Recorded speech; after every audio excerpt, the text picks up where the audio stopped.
रुपए में मुर्गी का गोश्त। अब लोग जाएं कहाँ, किससे फरियाद करें?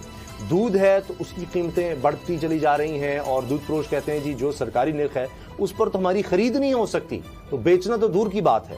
अब ये किस तरह से महंगाई कंट्रोल होगी, जबकि इमरान खान साहब कह चुके हैं कि सबसे बड़ा मसला मेरे लिए महंगाई है। और उसामा साहब, जब मुल्क में ऐसे लोगों की हुक्मरानी रही हो जो कहते हैं पैसा लगाता है तो खाता है तो लगाता है, और ये कि एक ज़िम्मेदारी सब पर भारी, तो वो पैसा बाहर भेजते हैं। जब वो पैसा बाहर भेजते हैं तो उससे इदारे कमज़ोर होते हैं। जब इदारे कमज़ोर होते हैं तो फिर जो है मनी लॉन्ड्रिंग होती है, और ये जो इस मनी लॉन्ड्रिंग होती है तो मुल्क कमज़ोर होता है। और ये कि NRO हम बिल्कुल नहीं देंगे, और चाहे जो मर्जी हो जाए। ये जो बाहर लुटी हुई दौलत है इंशाल्लाह ये वापस लेके आएंगे हम सारी, तो बेहतर होंगे हालात सारे अच्छे। मेरा मतलब है कि अगर खान साहब इन तकरीरों से मुल्क की इकोनॉमी बेहतर होती तो फिर अब तक मुल्क से तेल भी निकलना चाहिए था और मुल्क में घी शक्कर की नहरें बहनी चाहिए थी। खुदा का नाम ले लें, पंजाब के हालात में आपको बताता हूँ। 1 साल से चीफ सेक्रेटरी अपने दफ्तर में आके नहीं बैठा। आप मुल्क को तोता मैना की कहानियां सुना रहे हैं, कोई सेक्रेटरी यहां पर आकर बैठ नहीं रहा। पूरा पंजाब अल्लाह के हवाले आपने किया हुआ है। एडमिनिस्ट्रेशन गवर्नेंस नाम की चीज कोई नहीं है। महंगाई पे काबू पाने के लिए कोई मैकेनिज्म है नहीं है। आप ये कहानियां सुना सुना के कितने दिन और गुजारेंगे? गरीब आदमी जो है उसके पास 2 वक्त के खाने की रोटी नहीं है। इन तकरीरों से क्या उसका पेट भर जाएगा? अच्छी तकरीरें दीवारों पर लिख दें, सारे पंजाब में पंफलेट बकवा दें कि जनाब NRO नहीं दूंगा, ये नहीं करूंगा, वो नहीं करूंगा, तो मैं देखता हूं उसका क्या इंपैक्ट आता है। किस तरह से लोगों को खाना मिल जाता है, रोजगार मिल जाता है। अगले महीने रमजान स्टार्ट हो रहा है, शुगर माफिया कह रहा है चीनी महंगी करेंगे, आटे पे कंट्रोल कोई नहीं है। मैं हैरान हूं कि 10 महीने से इस सूबे का चीफ सेक्रेटरी अपने दफ्तर में आके नहीं बैठा। उसने इन 10 महीनों में एक दफा 15 मिनट के लिए अपने सेक्रेटरी से मीटिंग की है। महंगाई के हवाले से कोई इनके पास लाए अमल नहीं है, कोई पंजाब में स्ट्रेटजी नहीं है। KPK का भी यही हाल है। और जब मेरा मतलब जब कोई वाली वारिस ही कोई नहीं है, जब कोई पूछने वाला ही नहीं है, जिसका जो दिल कर रहा है वो बेच रहा है। डॉलर की बात करते हैं जी, 160 रुपए वो सेटल हो गया, उसके बाद कीमतें सेटल हो जानी चाहिए थी। चले पहले 200 का था, 250 का गोश्त मिल जाता, मुर्गी का 300 का मिल जाता।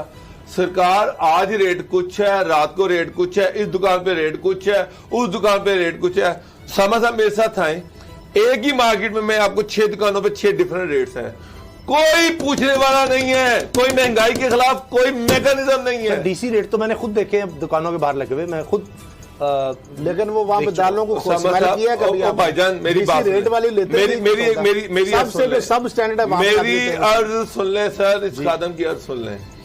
DC रेट मैंने मेरे मोहल्ले में दुकान है, मैंने उससे पूछा, उन्होंने DC रेट दिखाया। उन्होंने कहा जनाब मजिस्ट्रेट साहब आए थे, उन्होंने कहा कि 2-2 हज़ार रुपये सारे दुकानदार दें, आपको रोज की ये जो DC रेट की लिस्ट पहुंचा करेगी। 2 या 5 हज़ार रुपया उन्होंने उनसे लिया, और जिसको नहीं होगा उसको हम जुर्माना ठोकेंगे। उन सब ने 5-5 हज़ार रुपया सारे दुकानदार उस मजिस्ट्रेट को देते हैं और एक रेट की लिस्ट आ जाती है। उसके बाद हर एक की मंथली लगी हुई है, हर एक मजिस्ट्रेट साहब को मंथली पहुंचाता है वहां पर, और आप जो मर्जी बेचते रहे। DC रेट में बकरे का गोश्त 900 रुपए किलो है। मेरे साहब समा साहब निकले पूरे शहर में मुझे 900 रुपए किलो गोश्त ढूंढ दें। DC रेट में मुर्गी का गोश्त 210 रुपए किलो है। आए जरा मुझे ढूंढ के नहीं कहां पे 210 रुपए मिल रहा है। आटे का रेट DC रेट पे देखिए, मजाक बना हुआ है DC रेट सर, मजाक बना हुआ है। DC नहीं है, वही उसका ही अता पता नहीं है, कमिश्नर का अता पता नहीं है, एडमिनिस्ट्रेशन का अता पता नहीं है। हाँ, वो पैसे दे के वो लिस्ट जो है वो रोज लगती है, और उसके पैसे जो है वो मजिस्ट्रेट को पहुंच जाते हैं, मुतलका AC को पहुंच जाते हैं। इस तरह से गवर्नेंस चलाई जा रही है। और खान साहब जो है वो तकरीरें कर करके पूरी कौम को सुना रहे हैं। खान साहब इन तकरीरों से किसी का पेट नहीं भरना। आप एनआरओ देते हैं या नहीं देते ये कौम का इशू नहीं है। अगर आपने एनआरओ नहीं देना तो खुदा का नाम है पैसा लूटा हुआ वापस लेके आए। अगर नहीं लेके आ सकते तो फिर आगे चलें और मुल्क के लोगों के मसले हल करें जो कि आपने करने हैं। मसले हल करने का कोई मैकेनिज्म आपके पास है नहीं है, आपके पास गवर्नर नाम की सूबे में कोई चीज नहीं है। तो मुझे तो नहीं पता कि ये गवर्नमेंट कैसे चलेगी, मुझे नहीं पता कि कौन चलाएगा। हालात ये हैं कि चीफ सेक्रेटरी वो होते नहीं है, सेक्रेटरी दफ्तरों में नहीं बैठते, इंतजामिया मुतहरक नहीं है, सीएम इंटरेस्टेड नहीं है, प्राइम मिनिस्टर साहब जो है वहां पर एक मीटिंग कर लेते हैं और उसके फॉलोअप में एक सीएम मीटिंग कर लेते हैं। जब इत्तेमाद का वोट मिला, शेख रशीद साहब ने यही बातें कही कि जी अब गरीब के लिए आपको कुछ करना पड़ेगा, तनख्वाह में गुजारा नहीं हो रहा। इमरान खान साहब ने माना ये बात आपकी दुरुस्त है और इसीलिए उन्होंने कहा कि जी मुल्क की सतह पर मुझे सबसे बड़ा मसला नजर आता है बिजली का। सर्कुलर डेट बढ़ता चला जा रहा है, हम बिजली महंगी करें तो और महंगाई होती है, और अगर हम बिजली सस्ती बेचते हैं सर्कुलर डेट और बढ़ता है और मसाइल खड़े होते हैं। और बाकी उन्होंने कहा जी महंगाई सबसे बड़ा मसला है, वो उसको मान रहे हैं, लेकिन कहते हैं कि ये अखलाकी तबाही की वजह से हुआ है। मुझे अखलाकियात तबाह होता है सर, यही क्या फर्क पड़ता है? कहीं को क्या फर्क पड़ता है सर? आम आदमी को क्या फर्क पड़ता है कि इमरान साहब महंगाई मानते हैं या नहीं मानते? फर्क पड़ता है गवर्नेंस बेहतर करें, फर्क पड़ता है एडमिनिस्ट्रेशन बेहतर करें, अच्छा। फर्क पड़ता है कि थाने में आम आदमी जाए उसको रिलीफ मिले, फर्क पड़ता है कि यहाँ पर अफसर लोगों को अवेलेबल हो, लोगों के काम हो, महंगाई के हवाले से दुकानों पर छापे पड़े, 2.5 साल में लोगों को चलान किया जाए। 2.5 साल में अखलाकियात इमरान खान ठीक कर देगा इस कौम की, या ये सारे सियासतदान की जो पैसे देकर जनाब सेनेट में आ जाते हैं की जो दरामद करने की दरखास्त की है। अब ये पहले भी टेंडर हुआ लेकिन महंगी होने की वजह से वो अब दोबारा उसकी टेंडर जारी किया जा रहा है। इस तरह चीनी के वाले से अगर बात की जा रहा है तो 50,000 जो मैट्रिक टन है चीनी का, वो पहला टेंडर है, वो भी महंगी बोली मिलने की बायस मनसूख किया गया, दोबारा अब टेंडर किया जा रहा है। रमज़ान के अंदर यानी 100 रुपये से ऊपर चीनी जाने का खर्चा है। आटा जो है जिस तरीके से आप देख लें जो सूरत हाल है, 400 रुपये तक मेरे ख्याल 5 किलो पहुँच जाएगा और उस हिसाब से लगा लें कि 2,500-3 हज़ार में पहुंच जाएगा एक मन आटा चक्की का जो है। अच्छा, दूसरी जानब जो मुर्गी का रेट है गोश्त का, वो 250 ने जनाब, सरकारी नर्क तो सिर्फ 214 रुपये है। 470 से 480 रुपये मुर्गी का गोश्त यहाँ पे बिक रहा है। और KPK में अगर बात की जाए तो वहाँ पे भी 250 जो है तकरीबन वो फरोख्त हो रहा है।